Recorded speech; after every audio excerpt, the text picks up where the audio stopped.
Happy morning guys. இன்னைக்கு நம்ம பார்க்க போகிற வெஹிக்கிள் இனோவா கிறிஸ்டா.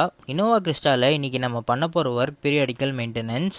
சரி வாங்க வெஹிக்கிளுக்கு ஒர்க்கை ஸ்டார்ட் பண்ணிடலாமா. ஃபர்ஸ்ட் பார்த்தீங்கன்னா எப்பவும் போல் இன்ஜின் ஆயிலை தான் ட்ரெயின் பண்ண போகிறோம். வெஹிக்கிள் பார்த்தீங்கன்னா நியர்லி 10,000 கிட்ட ட்ரிவன் ஆயிருக்கு. ஆயிலோட கண்டிஷன்னு பார்க்கும்போது ரொம்ப பேடாக தான் இருக்குது. ஆயில் ட்ரெயின் ஆகிற கேப்பில் நெக்ஸ்ட்டு பார்த்தீங்கன்னா ஆயில் ஃபில்டரை தான் ரிமூவ் பண்ண போகிறோம். கிறிஸ்டாவில் ட்ரெயின் நெட்டையும் ஆயில் ஃபில்டரும் ரிமூவ் பண்ணனா இன்ஜின்குள்ளே இருக்க ஆயில் ஃபுல்லாகவே ட்ரெயின் ஆக ஸ்டார்ட் ஆகிடும். இன்ஜின் ஆயில் ட்ரெயின் ஆகிற கேப்பில் வெஹிக்கிளில் மற்ற ஃபில்டர்ஸ்லாம் செக் பண்ணி சேஞ்ச் பண்ணிடலாமா. எல்லா ஃபில்டருமே பார்த்தீங்கன்னா சேஞ்ச் பண்ண தான் போகிறோம். ஏர் ஃபில்டரோட கண்டிஷனை ஃபஸ்ட்டு செக் பண்ணிக்கலாம். ஏர் ஃபில்டர் பாக்ஸ் பக்கத்தில் பார்த்தீங்கன்னா லாக்லாம் இருக்கும். அந்த லாக்கை ரிமூவ் பண்ணோம் அப்படின்னா ஏர் ஃபில்டரை ரீச் பண்ணிடலாம். ஏர் ஃபில்டரை ரிமூவ் பண்ணதுக்கப்புறம் ரொம்ப முக்கியமான ஃபில்டர் பார்த்தீங்கன்னா ஏசி ஃபில்டர் தான். ஏன் இந்த அளவுக்கு இது முக்கியம்னு கேட்டிங்கன்னா, இந்த ஃபில்டர் சோக் ஆச்சு அப்படின்னா உள்ளே இருக்க ஏசியோட த்ரோ பார்த்தீங்கன்னா கம்ப்ளீட்டாக டவுன் ஆகிடும். ஃபில்டர்ஸ்லாம் ரிமூவ் பண்ணியாச்சு. நெக்ஸ்ட் பார்த்தீங்கன்னா பிரேக்கோட கண்டிஷன் தான் செக் பண்ண போகிறோம். ரியரில் பிரேக் ஷூவை செக் பண்ணி பார்த்ததில் பிரேக் ஷூ பார்த்தீங்கன்னா சேஞ்ச் பண்ணுற கண்டிஷனில் இருக்குது. கஸ்டமர் கிட்ட பேசி அப்ரூவல் வாங்கிட்டு பிரேக் ஷூவும் பார்த்தீங்கன்னா பர்ச்சேஸ் பண்ணியாச்சு.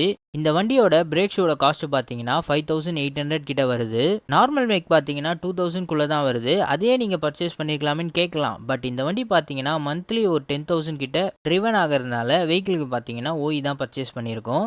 ஓல்டு பிரேக் ஷூவை ரிமூவ் பண்ணிட்டு அந்த பேஸ் எல்லாத்தையுமே ப்ராப்பராக க்ளீன் பண்ணிட்டு தான் நியூ பிரேக் ஷூவை பார்த்தீங்கன்னா ஃபிட் பண்ணணும். வீல் சிலிண்டரில் எந்த ஒரு லீக்கும் இல்லாததுனால நியூ பிரேக் ஷூ மட்டும் பர்ச்சேஸ் பண்ணி ஃபிட் பண்ணியிருக்கோம். இப்போ வாரண்டியர் லேயர் எந்த அளவுக்கு இருக்குன்றதை நீங்களே பாருங்கள். Left hand side new brake shoe fit பண்ணதுக்கப்புறம் ட்ரம்மை பார்த்தீங்கன்னா கரெக்டான டைட் அட்ஜஸ்ட்மெண்ட்டில் வச்சு லாக் பண்ணணும். இல்லை அப்படின்னா ஹேண்ட் பிரேக்கும் எங்கேஜ் ஆகாது. பிரேக் அடிக்கும் போது பெடலும் பார்த்தீங்கன்னா உள்ளே போகும். நெக்ஸ்ட் பார்த்தீங்கன்னா ரைட் ஹேண்ட் சைடும் பார்த்தீங்கன்னா சேம் கண்டிஷன் தான். மோஸ்ட் ஆஃப் த வெஹிக்கிளில் பார்த்தீங்கன்னா பிரேக் ஷூ வந்து ஒன் சைடாக தான் வேர் ஆகும். இருந்தாலுமே நம்ம அதை பர்ச்சேஸ் பண்ணி சேஞ்ச் பண்ணும்போது ரெண்டா செட்டாக தான் சேஞ்ச் பண்ணுற மாதிரி இருக்கும். ரைட் ஹேண்ட் சைடும் பார்த்தீங்கன்னா சேஞ்ச் பண்ணுற கண்டிஷனில் இருக்கிறதுனால இந்த சைட்லையும் பார்த்தீங்கன்னா பிரேக் ஷூ எல்லாத்தையுமே ரிமூவ் பண்ணிட்டு டஸ்ட் எல்லாத்தையுமே ப்ராப்பராக க்ளீன் பண்ணி எடுத்துக்கலாம். டஸ்ட் எல்லாத்தையுமே ப்ராப்பராக க்ளீன் பண்ணதுக்கப்புறம் நியூ பிரேக் ஷூவை பக்காவாக ஃபிட் பண்ணிக்கலாம். இந்த சைடும் பார்த்தீங்கன்னா வீல் சிலிண்டரில் எந்த ஒரு லீக்கேஜும் இல்லை.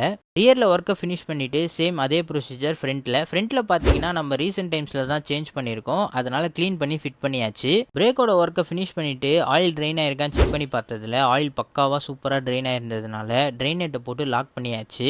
ஆயில் ஃபில்டரோட பேஸையும் பார்த்தீங்கன்னா ப்ராப்பராக க்ளீன் பண்ணி ஃபினிஷ் பண்ணிவிட்டு நியூ ஆயில் ஃபில்டரையும் ஃபிட் பண்ணிக்கலாம். ஆயில் ஃபில்டர் மாட்டும் போது அந்த பேஸை மட்டும் ப்ராப்பராக க்ளீன் பண்ணிக்கலாம். இல்லை அப்படின்னா லீக்கேஜ் ஆகிறதுக்கு நிறைய சான்சஸ் இருக்குது.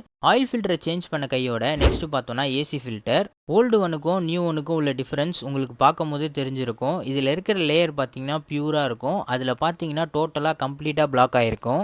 ஏசி ஃபில்டரை பார்த்தீங்கன்னா கரெக்டான ஏர் ஃப்ளோ டைரக்ஷன் வச்சு தான் ஃபிட் பண்ணணும். அப்படி இல்லை அப்படின்னா நெக்ஸ்ட் டைம் யாராச்சும் ரிமூவ் பண்ணுறாங்க க்ளீன் பண்ணுறாங்க அப்படின்னா டஸ்ட்டு பார்த்தீங்கன்னா கேபின் உள்ள ஏறிடும். ஏசி ஃபில்டருக்கு அப்புறம் ஏர் ஃபில்டர் தான் ஃபிட் பண்ண போகிறோம். ஏர் ஃபில்டரோட பேஸ்லேயும் பார்த்தீங்கன்னா ப்ராப்பராக டஸ்ட் எல்லாத்தையுமே கிளியர் பண்ணிவிட்டு நியூ ஏர் ஃபில்டரை ஃபிட் பண்ணியாச்சு. ஃபிட் பண்ணிவிட்டு ஏர் ஃபில்டரோட பாக்ஸை பார்த்தீங்கன்னா ப்ராப்பராக லாக் பண்ணியாச்சு. வெஹிக்கிளோட ஃபைனல் ஸ்டேஜ் வந்தாச்சு. வேறு ஒன்றும் இல்லை, ஆயிலை தான் ஃபில் பண்ண போகிறோம். வெஹிக்கிளுக்கு பார்த்தோன்னா 5W40 ஃபுல்லி சிந்தட்டிக் ஆயில் தான் ஃபில் பண்ண போகிறோம். வெஹிக்கிளுக்கு பார்த்தீங்கன்னா 6.9 லிட்டர்ஸ் ஆஃப் இன்ஜின் ஆயில் பார்த்தீங்கன்னா ஃபில் ஆகும். ஃபில் பண்ணிவிட்டு வெஹிக்கிளை ட்ரைவ் பண்ணி பார்த்ததில் கியரில் கொஞ்சம் ஷிஃப்டிங்கில் லேக் இருக்கிறதுனால கியர் ஆயிலையும் ரிமூவ் பண்ணி ட்ரெயின் பண்ணிவிட்டு நெக்ஸ்ட்டு பார்த்தீங்கன்னா ட்ரெயின் நெட்டை போட்டு லாக் பண்ணி பக்காவாக லாக் பண்ணதுக்கப்புறம் கியர் ஆயில் தான் ஃபில் பண்ண போகிறோம். கியர் ஆயிலாம் ஃபில் பண்ணி ஒர்க்கை ஃபினிஷ் பண்ணதுக்கப்புறம் வெஹிக்கிளை பார்த்தீங்கன்னா ஸ்டார்ட் பண்ணி ரன் பண்ண போகிறோம்.